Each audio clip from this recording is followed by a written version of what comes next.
கைவிடல. உன்னை வனாந்திரத்தில் கொண்டு வந்தது அழிக்கிறதுக்கல்ல, அந்த கானானை நோக்கி உன்னை நகர்த்துவதற்கு.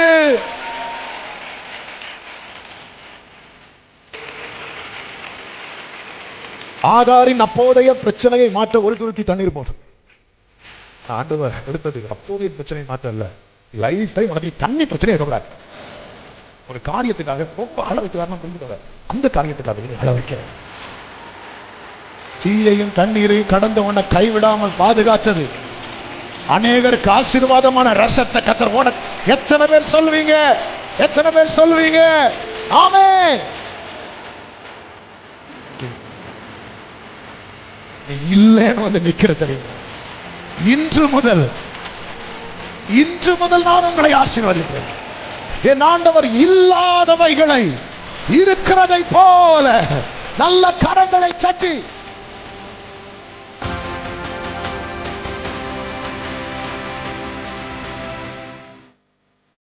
ஏசாயா 64வது அதிகாரம் அதனுடைய 4வது வசனத்தை வாசிக்க கேட்கலாம். தேவனே, உமக்கு காத்திருக்கிறவர்களுக்கு நீர் செய்பவைகளை, உமக்கு காத்திருக்கிறவர்களுக்கு நீர் செய்பவைகளை நீரே அல்லாமல் உலக தோற்றம் முதற்கொண்டு ஒருவரும் கேட்டதும் இல்லை, செவியால் உணர்ந்ததும் இல்லை, அவைகளை கண்டதும் இல்லை. ஒருவரும் கேட்டதும் இல்லை, செவியால் உணர்ந்ததும் இல்லை, அவைகளை கண்டதும் இல்லை. சில உள்ளங்கள் அடுத்து கர்த்தர் எனக்கு என்ன சொல்ல போகிறார் என்ற கேள்வியோடு ஏக்கத்தோடு சமீபத்திலும் தூரத்திலும் இருந்து பார்க்கிற உள்ளங்களோடு கர்த்தர் இந்த பகல் வேளையிலே பேச விரும்புகிறார். எத்தனை பேர் சொல்ல முடியும், இன்னைக்கு கர்த்தர் எனக்கான செய்தியை தந்து கொண்டிருக்கிறார்? ஆமென். இனி நம்பிக்கை உண்டா? எனக்கு நம்பிக்கை உண்டு, உந்தன் கரத்தில் என்னை நீர். ஆமென். எனக்கு நம்பிக்கை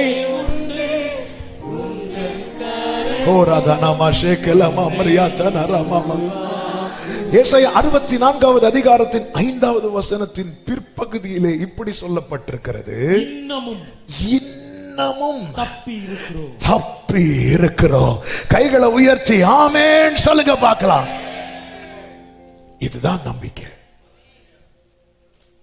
இன்னமும் தப்பி இருக்கிறோம். ஹல்லேலூயா. அதாவது நம்ம அநேகருக்கு நேரிட்ட சோதனைகள்ல ஒன்று அந்த சோதனையிலே மாண்டு இருந்திருக்கணும், இல்லைன்னா நாமே நம்மை முடித்திருக்கணும். அப்படிப்பட்ட சிச்சுவேஷன். அதை தாண்டி இன்னமும் ஒரு துர்ச்செய்தியை, அதாவது ஒரு நியூஸ் யோபுக்கு சொல்லணும்.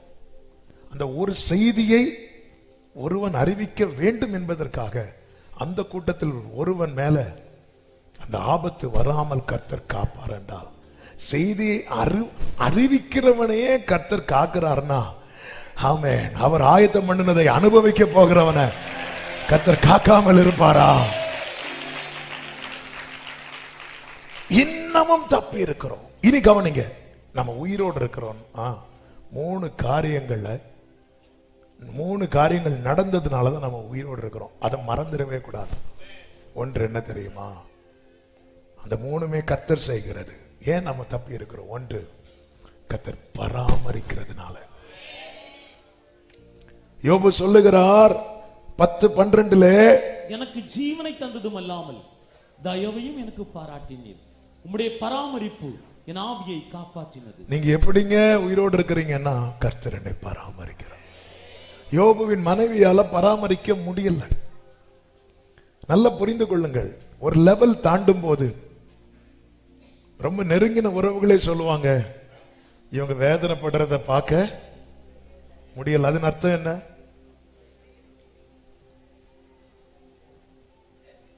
அதன் அர்த்தம் என்ன? அதாவது அவங்க சொல்றது அவங்கள பிடிக்காம இல்ல, முடியல. மகன் சாகிறத பார்க்க முடியல அப்படி சொல்லிட்டு தள்ளி போயிட்டாங்க. அப்போ அந்த தாயார் என்ன நினைக்கிறாங்க? இப்படி துடிக்கிறதுக்கு பிள்ளை செத்துடலாம், இப்படி துடிக்கிறதுக்கு. ஆமென். ஆனா அந்த இடத்துல கர்த்தர் ஒருவனை கண்ணும் கருத்துமாய் பராமரிக்கிறார்னா, இதுதான் யோபுவுக்குள்ளே ஒரு நம்பிக்கையை கொடுக்கிறது. என்ன நம்பிக்கை? எனக்கு குறித்திருக்கிறதை அவர் நிறைவேற்றுவார். எப்படிங்க தப்பி இருக்கிறீங்க அப்படின்னா, கர்த்தரனை பராமரிக்கிறார். அல்லேலூயா. இன்னமும் தப்பி இருக்கிறோம். ஆமென். நம்முடைய வாழ்க்கையில வந்த அந்த மரணத்துக்கு ஏதுவான வியாதிகள், தருணங்கள், இதெல்லாம் அடிக்கடி நினைக்கணும். ஆமென். மறக்கவே கூடாது. ஆமென். ஏதோ நம்ம ஒண்ணும் இல்லை, காத்தார் காத்தீரே என்னை கருத்தாக வழுவாமல் என்னை. ஆமென். ஒவ்வொருவரும் கடந்து வந்த பாதை என்பது, ஆமென், ஒவ்வொருத்தரையும் கேட்டா விடிய விடிய சாட்சி சொல்லுவோம்ல. பராமரித்தார். எல்லாமே யோபு லைஃப் பாருங்க. இப்படி இருக்க ஒருவனை அவர் பராமரிக்கிறார்னா, ஆமென், இன்னமும் தப்பி இருக்கிறோம். எத்தனை பேர் இந்த பகல் வேளையில் ஆண்டவருக்கு தேங்க் பண்ணுவீங்க? ஆண்டவரை என்ன பராமரிக்க யார்? நான் நினைச்சேன் என்ன விசாரிப்பாரட்ட செய்யோன்னு நினைச்சேன்ப்பா. எனக்கு ஆரோக்கியம் வர பண்ணுகிற தயவுக்காக, என்னை பராமரிக்கிற கிருபைகளுக்காக மனதார ஸ்தோத்திரம்னு சொல்லுங்க பார்க்கலாம். ஹல்லேலூயா. தூக்கி எறியப்பட்ட என்னை வேண்டும் என்று சொல்லி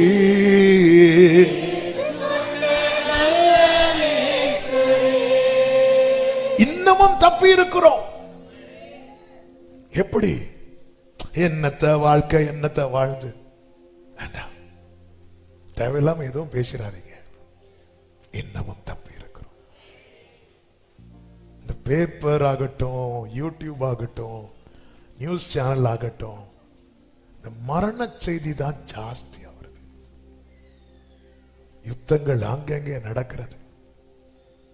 என்னெல்லாமோ நடக்குதுங்க. எப்பவுமே சொல்லுவேன், மரித்த யாரும் நம்மை விட பாவிகளும் கிடையாது, உயிரோடு இருக்கிற நம்ம பரிசுத்தவான்களும் கிடையாது. ஒருத்தங்க அடிபட்டு இறந்துட்டாங்க, நம்ம காக்கப்பட்டோம்னா அவங்க பாவிங்க, நம்ம பரிசுத்தவான்கள்லாம் கிடையாது. அப்படி நினைச்சாலே அடுத்த அடி ரெடி ஆயிக்கும். இல்ல, இன்னமும் தப்பி இருக்கிறோம். ஏன்? அவர் ஏதோ ஒன்றை எனக்காக ஆயத்தம் பண்ணி இருக்கிறார். அவர் பராமரிக்கிறார். அடுத்து நம்ம உயிரோடு இருக்கிறதுக்கு காரணம் என்ன தெரியுமா?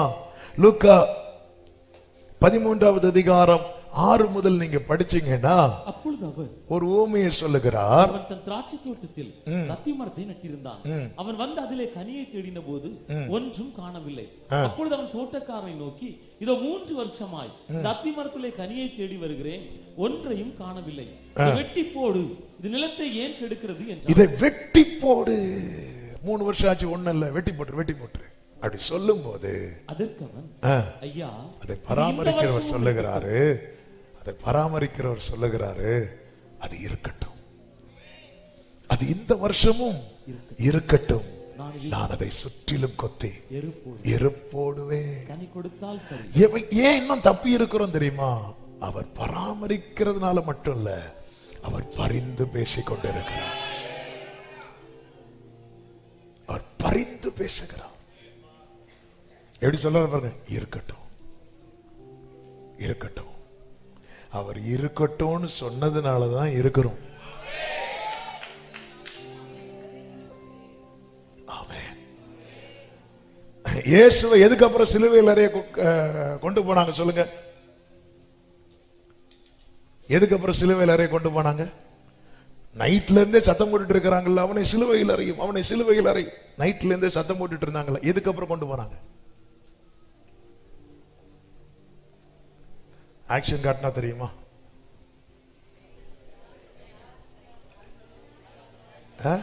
பிலாத்து கை கழுவுனதுக்கு அப்புறம். அது வரைக்கும் அவ்வளவு சத்தம் போட்டோம், அவரை சிலுவையில் அறை யாருக்குமே கொண்டு போக முடியல.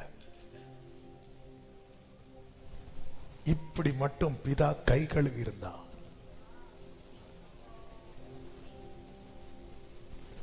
பல தடவை கை கழுவும்படியான காரியங்களை நம்ம செஞ்சோம்.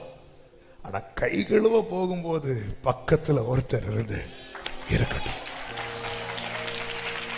நான் சொல்றது புரிந்தவங்க மட்டும்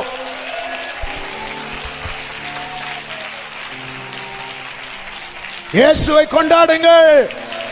எனக்காக அவர் பரிந்து பேசுகிற ஒரே காரணத்தினால்தான் இன்னைக்கு நான் ஜீவனோடு இருக்கிறேன் என்று சொல்லுகிறவர்கள் கொஞ்ச நேரமா. ஏன்னா சாத்தா வந்து பாருங்க பாருங்க பாருங்க, போன வாரம் தான் ஒப்பு கொடுத்தான், போன 10 வருஷமா ஒப்பு கொடுத்துட்டு இருக்கிறான். நீ நீதியுள்ள நியாயாதிபதி அல்லவா, கை கழுவிருங்க. நான் ஆராதிக்கிறது பிலாத்துவை அல்ல, பிதாவை. எனக்காக ஒருவர் பரிந்து பேசுகிறார். இருக்கட்டும் இருக்கட்டும் இருக்கட்டும், இந்த வருஷமும் இருக்கட்டும், இந்த வருஷமும் இருக்கட்டும், இந்த வருஷமும் இருக்கட்டும். ஆமென். ஒரு சகோதரன் இன்னைக்கு வந்துட்டு, அண்ணே போன வாரம் கரண்ட் அடிச்சுட்டேன். என்னப்பா லைட்டாவா அடிச்சு? இல்லைண்ணே கரண்ட் அடிச்சு பிடிச்சு வச்சுட்டு அடிச்சுட்டே இருக்கு. கொஞ்ச நேரம் எல்லாம் முடிய போகுது அப்படின்னு வேலை பார்த்துட்டு இருக்கும்போது அந்த வழியா ஒரு பையன் வந்தான். ஏதோ பண்ணா ரிலீஃப் ஆயிட்டு. அந்த பையன் மட்டும் வரலன்னா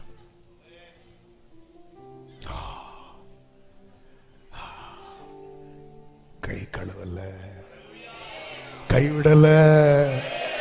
உன்னை வனாந்திரத்தில் கொண்டு வந்தது அழிக்கிறதுக்கல்ல, அந்த கானானை நோக்கி உன்னை நகர்த்துவதற்கு. நம்முடைய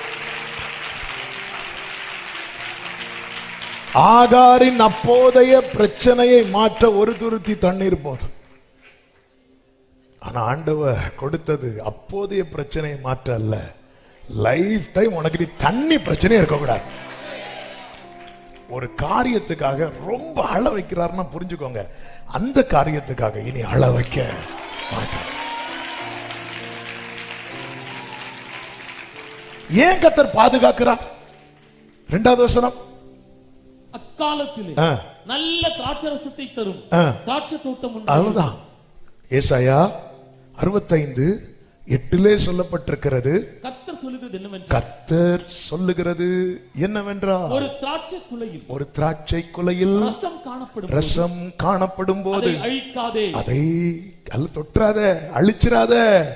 அதுல என்ன இருக்கிறது? ஆசீர்வாதம் உண்டென்று சொல்லுகிறபடி நான் என் ஊழியக்காரரின் நிமித்தம் அனைத்தையும் அழிக்காதபடி. என்னதுன்னு அர்த்தம்? ஒரு திராட்சை கொலையில அதுல ரசம் இருக்குன்னு தெரிஞ்சா அதை அழிக்காம காக்கிறது போல உங்களை கர்த்தர் காக்கிறார் என்றால் உங்களுக்குள்ளே அவர் நன்மையை வைத்திருக்கிறார், உங்களுக்குள்ளே அவர் ஆசீர்வாதத்தை வைத்திருக்கிறார், உங்களுக்குள்ளே அந்த மகிழ்ச்சியை உண்டாக்குகிற ரசத்தை வைத்திருக்கிறார். ஆமென். ஏன் அடிக்கடி தண்ணீர் பாய்ச்சி காப்பாட்டி காப்பாட்டி காப்பாட்டு? யோபுவை ஏன் பராமரித்து காப்பாற்றுறாரு தெரியுமா? ஏன் காப்பாற்றுறாரு தெரியுமா? அடுத்து 10 பிள்ளைங்க வராங்க. இந்த தீபத்தை அணைச்சா, அதாவது பிறக்கிற குழந்தை தற்செயல பிறக்கிறது இல்ல, தேவன் உலக தோட்டத்துக்கு உண்மை தீர்மானித்தது. இந்த தீபத்தை அணைச்சிடக்கூடாது. அடுத்து 10 பிள்ளைங்க வராங்க. அதுல யோபுவின் குமாரத்திகளை போல சௌந்தரியம் உள்ளவர்கள் எங்கும் கிடையாது. தீபத்தை அப்படி அதுக்குள்ள ரசம் இருக்கு, ரசம் இருக்கு. நீ எல்லாம் வாழ்ந்து என்ன உலகம் கேட்கும்? உலகம் கேட்கறத விட நம்ம தான் கேட்போம். ஏன் இப்படி ஒரு வாழ்க்கை? பராமரிக்கிறவர் கோபப்படுத்தாதீங்க. ஆமே, அவருக்கு தான் தெரியும் உள்ள மேட்டர் இருக்கு. தீயையும் தண்ணீரையும் கடந்தவன கைவிடாமல் பாதுகாத்தது அநேகருக்கு ஆசீர்வாதமான ரசத்தை கர்த்தர் உனக்கு. எத்தனை பேர் சொல்வீங்க? எத்தனை பேர் சொல்வீங்க? ஆமென். காண ஒரு கல்யாண வீட்டுல 2 சத்தம், ஒன்று மரியாளின் சத்தம், இன்னொன்று இயேசுவின் சத்தம். மரியாள் சொல்றாங்க இல்லை, ரசம் இல்லை. இயேசு சொல்லுகிறார் வரவில்லை. ஆமென். மரியாள் சொல்லுவாங்க வேற யார்கிட்டயும் போயிடாதீங்க, இல்லைன்னு வரும். இயேசுட்ட மட்டும் வாங்க. மரியாள் சொல்றாங்க இல்லை இல்லை. இயேசு சொல்றார் வர. அதன் அர்த்தம் என்ன? வந்துட்டு இருக்கு. அப்ப நீங்க எப்போ ஆண்டவரை ஸ்டார்ட் பண்ணுவீங்க? நீ இல்லைன்னு சொல்றல, அங்க நிப்ப, அங்க நிப்ப. ஹல்லேலூயா. ஒன்றுமில்லாத என்னை காருண்யத்தாலே உயர்த்தி வைத்த ஓ ஒன்றும் glory பிரதானமா ஷேரே. இல்லை, அவர் இல்லை என்று சொல்லவே மாட்டார். உண்மையிலே இவன் நம்ம ஒரு கல்யாண வீட்டுக்கு போறோம், ஒருத்தங்க சொல்றாங்க சாப்பாடு என்ன செய்வோம்? வண்டி ஆஃப் பண்ணிடாத, அப்படியே திரும்பிடுவோம். இல்லைன்னு தெரிஞ்சோம் அவர் நிக்கிறார்னா அங்க ஏதோ ஒண்ணு வரப்போகுதுன்னு அர்த்தம். களஞ்சியத்துல விதை தானியம் உண்டோ? இல்லை. திராட்சை செடியும் அத்தி மரமும் மாதுளஞ்செடியும் கனி கொடுக்குதா? இல்லை. இன்று முதல் நீ இல்லைன்னு வந்து நிக்கிற தெரியுமா? இன்று முதல் நான் உங்களை ஆசீர்வதிப்பேன். என் ஆண்டவர் இல்லாதவைகளை இருக்கிறதை போல நல்ல கரங்களை தட்டி. முந்தின ரசம் நல்லதுதான், முந்தின ரசம் சுவை உள்ளது. யோபு கிட்ட கேட்போமா எந்த லைஃப் வேணும்? அந்த முந்தின சீர் எனக்கு இப்போ இருந்தா நல்லா இருக்கும். அன்னைக்கு கர்த்தர் என் கூட இருந்தார், என் பிள்ளைங்கள் என்ன சுத்தி இருந்தாங்க, அவருடைய ரகசிய செயல் என் கூடாரத்தில் இருந்தது, என் காலெல்லாம் நெய்யில கழுவுனேன். இப்போ நெய் வாசனை கூட இல்ல, எல்லாம் அந்த கரு புண்ணு சீழ் வாசனை தான் வந்துட்டே இருக்கு. அந்த முந்தின சீர். யோபுவே, உன்னை ஏன் பராமரிக்கிறார் தெரியுமா? ஒரு பிந்தின ரசம் உனக்குள்ள வச்சிருக்கிறார். ஓ ஹalleluya, ஹalleluya, எத்தனை பேர் விசுவாசிக்கிறீங்க? நான் கர்த்தரால் பாதுகாக்கப்படுகிறேன், நான் கர்த்தரால் பராமரிக்கப்படுகிறேன், நான் கர்த்தரால் பரிந்து பேசப்படுகிறேன். எனக்குள்ள ஒரு பிந்தின ரசத்தை வைத்திருக்கிறார். நம்புறவங்க தேவனுக்கு மகிமையை செலுத்துங்கள். அந்த கொலை அழிக்காத, அதை அழிக்காத, அதுல கை வைக்காத. அவ்வளவுதான். இதுக்கு மேல நீ எப்படி எப்படி எப்படி நம்முடைய வாழ்க்கை இதுக்கு மேல இல்ல. அது சொல்றாங்க எல்லாருமே முந்தி நல்ல ரசத்தை கொடுப்பாங்க, பிந்தி.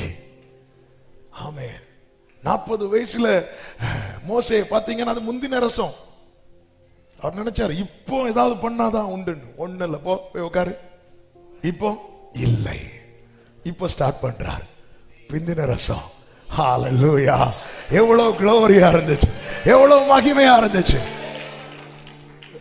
ஆபிராமா இருக்கும்போது முந்தின ரசம். யார் வந்தா? இஸ்மவேல். இப்போ இல்ல, சரீரம் செத்து போயிருக்கு. இனிதான் ஆரம்பம். ஆமா, இனி யாராண்டவரே வரப்போறா. அதனால இஸ்மவேல் உமக்கு முன்பாக இல்ல, ஈசாக்கு. ஹalleluya. வாக்குத்தத்த சந்ததி. எத்தனை பேர் ஆமென் சொல்வீங்க? கர்த்தர் என்னை பாதுகாக்கிறார் என்றால் எனக்கு ஒரு நம்பிக்கை உண்டு. கர்த்தர் என் வாழ்க்கையை அர்த்தம் உள்ளதாய் ஆசீர்வாதிக்கிறதாய் ஆசீர்வாதமாய் மாற்ற போகிறார். ஆமென் சொல்லுங்க பார்க்கலாம். அதனால இது இது இது இது தெரிஞ்சது மரியாள் என்ன பண்ணாங்கன்னா ஒதுங்கிட்டாங்க. இயேசுவுக்கு ஸ்பேஸ் கொடுக்கறாங்க. இதுக்கு தான் ஆண்டவர் வெயிட் பண்றார். என் வேலை இன்னும் வரவில்லை. அந்த இடத்துல எல்லா சத்தமும் இருக்கக்கூடாது. இயேசுவின் சத்தம், மரியாளின் சத்தம், வேற சத்தம், ஒரு சத்தம் இருக்கக்கூடாது. எல்லாம் சைலண்ட் ஆயிக்கோ. இயேசு மட்டும் சொல்லுவார், வேலைக்காரங்களை உள்ள விடு, அவங்க கீழ்ப்படியணும், வேலைக்காரர்களாயிரணும்.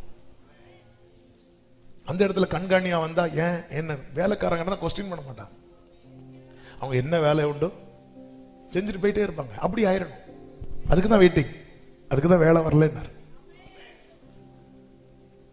ஆமா, மரியாள் ஒதுங்கிட்டாங்க. எவ்வளவு ஸ்பேஸ் கொடுக்கறாங்க பாருங்க. அவர் என்ன சொல்றாரோ என்கிட்டயும் வந்து அவர்கிட்டயும் போய் வேலை வரவே வராது. ஆமென். இருக்கிறீங்களா? ஹல்லேலூயா, ஆமென், ஹல்லேலூயா. கர்த்தர் நல்லவர். ஸ்திரீயே, எனக்கு உனக்கு என்ன, என் வேலை இன்னும் வரவில்லை. இருக்கிறார் பாருங்க. அவர் அடுத்த அற்புதம் செய்தார், அதெல்லாம் பெரிய விஷயம். எனக்கு என்ன, என்னை படிக்கும் போது இல்லைன்னதும் இருந்தார். பாத்தீங்களா? உங்ககிட்ட இல்லைன்னா எத்தனை பேர் உங்க கூட இருப்பாங்க? ஆமென். 2 பரிவாரத்தோடு யாக்கோபு புறப்பட்டு வருகிறார். யாபோ காற்றை 2 பரிவாரத்தையும் கடக்க பண்ணி இங்க தனித்து இருந்தா பாருங்க. எல்லாம் இருந்தும் ஒண்ணு இல்லாம இருந்தா பாத்தீங்களா? கர்த்தர் வந்து கூட இருக்கிறார். ஆமென். அவர் இல்லாதவைகளை இருக்கிறதை போல வரவழைக்கிறவர். ஆனா எங்க இல்லைன்னு வந்து இருந்தாரு. எவ்வளவோ எவ்வளவோ உயர்ந்தது உம்மன்பு, அளவே இல்லாது. நல்லா புரிந்து கொள்ளுங்கள், எல்லாருக்கும் எப்பவுமே நம்ம கூட இருக்க முடியாது. அது நீங்க எவ்வளவு நெருக்கமான உறவா இருந்தாலும் சரி, அப்பாவா இருந்தாலும் சரி, அம்மாவா இருந்தாலும் சரி, கணவனா இருந்தாலும் சரி, மனைவியா இருந்தாலும் சரி, சகோதரர்களா இருந்தாலும் சரி, பிள்ளைகளா இருந்தாலும் சரி, நண்பர்களா இருந்தாலும் சரி, எல்லாருக்கும் எப்பவுமே நம்ம கூட இருக்க முடியாது. ஆனா எப்பவுமே ஒருவரால நம்மோடு இருக்க முடியும். இல்லைன்னு வந்தார் பாருங்க. பேதுரு இரவு முழுவதும் பிரயாசப்பட்டு ஒன்னும் கிடைக்கல, வந்தார். பாத்தீங்களா? இந்த இல்லைன்னு இருக்கும்போது வராரு பாருங்க. இந்த அன்பை நீங்க இத பாருங்க. வந்து எனக்கு எல்லாம் தந்தார். அத 2வது பாருங்க. இன்னைக்கு நம்ம எல்லாம் இந்த படகு நிறைய மீன், இதுதான் பெருசா பாக்குறோம். இதுதான் பிந்தின ரசம், இது எல்லாம் பெருசுதான். ஆனா இல்லைன்னதும் வந்தார் பாரு. எவ்வளவு நல்ல தேவன். உன் வழிகளில் எல்லாம் உன்னை காக்கும்படி உனக்காக தம்முடைய தூதர்களுக்கு கட்டளையிடுவார். உன் பாதம் கல்லில் இடராதபடி இந்த தூதர்கள் என்ன பண்ணுவாங்க? ஏந்தி கொண்டு போவார்கள். எந்த சங்கீதம்? 91. ஏன்னா எல்லாருக்கும் தெரியும், கோவிட்ல மனப்பாடம் பண்ணதில்லை. அவர்கள் ஏந்தி கொண்டு போவார்கள். அப்படியே கீழே படிச்சுட்டு வந்துட்டீங்கன்னா, ஆபத்தில் ஆபத்தில் ஆபத்தில் என் பிள்ளைக்கு ஒரு பிரச்சனை வந்துட்டுன்னா, கேப்ரியல் போ, மீகாவேல் போ, அப்படி போட மாட்டேன். நானே அவனோட நல்ல கரங்களை தட்டி சரி. ஏசாவை விட்டு யாக்கோபு தூரம் போகிறான். அப்பொழுது ஏணி வைக்கப்பட்டிருக்கிறது. தேவதூதர்கள் ஏறுறது இறங்குறத பார்க்கிறான். 20 வருஷம் கழிச்சு ஏசா யாக்கோபை நெருங்க போறான். அப்படி இருக்கும்போது ஏணியெல்லாம் மாத்திட்டார். இவன் அவரே இறங்கி வந்திருக்கிறான். ஆமென். நம்பிக்கை இருக்கா? ஆண்டவர், இனி என் லைஃப் இன்னமும் தப்பி இருக்கிறோம். நீ எப்படி தப்பி இருக்கிற? அவர் பராமரிக்கிறதுனால, அவர் பரிந்து பேசுகிறதுனால, அவர் பாதுகாக்கிறதுனால. கர்த்தர் காக்கிறார் என்றால் புரிந்து கொள்ளுங்கள், உங்களுக்குள்ள இன்னும் அநேக நன்மைகளை கர்த்தர் வைத்திருக்கிறார். ஆமென், ஆமென், ஆமென், ஆமென். ஹல்லேலூயா. இதை செய்யுங்க. கண்களை மூடி செபிக்கலாம். முடிந்தால் முழங்கார் படிட்டு சேர்ல இருக்கிறவங்க அப்படி உட்கார்ந்துக்கோங்க. எழுமி நிக்கணும், எழுமி நிக்கலாம். ஒரு 2 நிமிஷம் ஜெபம் பண்ண போறோம். ஆவியானவர் தெளிவாய் நம் மத்தியிலே வார்த்தைகளை பேசி இருக்கிறார். அந்த இளைப்பாறுதல் நமக்கு அடைபற்ற கூடாது. இனியாவது அர்ப்பணிக்கிறோம், அர்ப்பணிக்கிறோம், அர்ப்பணிக்கிறோம். அனுதினமும் எங்களுக்குள்ளே உடைய வார்த்தைகள் எழுதப்படுவதாக. அதுதான் நல்ல நிலம், நல்ல நிலம். 30, 60, 100 பலன் கொடுக்கத்தக்கதாய் அனுதினமும் கிருபை செய்யும். எல்லாரும் கர்த்தரை ஸ்தோத்திரிக்கலாமா? ஸ்தோத்திரம், ஸ்தோத்திரம், ஸ்தோத்திரம், ஸ்தோத்திரம். பரிசுத்த பிதாவே, நல்ல தகப்பனை நன்றியோடு துதிக்கிறோம். அப்படி மிகுந்த கிருபையினால இந்த நாளில் எங்களை கொண்டு வந்து பாட, துதிக்க, ஆராதிக்க வைத்த தெய்வக்காய் நன்றி. எங்களோடு பேசுனீர் அப்பா. உங்க பராமரிப்பு, உங்க பரிந்து பேசுதல், உங்க பாதுகாப்பு இன்னமும் தப்பி இருக்கிறோம். நீர் எதிர்பார்க்கிற உண்மை, பொறுமை, நம்பிக்கை, அந்த சதையான இருதயம் எங்களில் உண்டாகும்படி கிருபை செய்யும். கர்த்தர் எங்களை மாற்றும். உடைய வார்த்தை எங்களில் எழுதப்படும்படி எங்களை உருவாக்கும், புதிதாக்கும். ஒவ்வொருவரையும் அப்படியே ஆட்கொண்டு நடத்தும். இந்த வார நன்மையாய் ஆசீர்வாதமாய் இருக்க கர்த்தர் அனுகிரகம் செய்யும். கண்மணி போல காத்துக்கொள்ளும். மகிமை, கனம், துதி, ஸ்தோத்திரங்கள் அனைத்தும் ஒருவருக்கே செலுத்துகிறோம். இரட்சகர் இயேசு கிறிஸ்துவின் நாமத்தில் பிதாவே, ஆமென். என் ஆத்துமாவே கர்த்தரை ஸ்தோத்திரி, முழுவலுமே அவருடைய பரிசுத்த நாமத்தை ஸ்தோத்திரி. என் ஆத்துமாவே கர்த்தரை ஸ்தோத்திரி. கர்த்தர் செய்த சகல உபகாரங்களையும் மறவாதே. ஆமென். நம்முடைய கர்த்தராகிய இயேசு கிறிஸ்துவின் கிருபையும், பிதாவாகிய தேவனுடைய அன்பும், பரிசுத்த ஆவியானவருடைய ஐக்கியமும், சிநேகமும், பாதுகாவலும் நம் அனைவரோடும், எல்லா பரிசுத்தவான்களோடு கூட கர்த்தருடைய வருகை மட்டும் தங்கி இருப்பதாக. ஆமென். ஹalleluya. God bless you. கர்த்தர் உங்களை ஆசீர்வதிப்பாராக.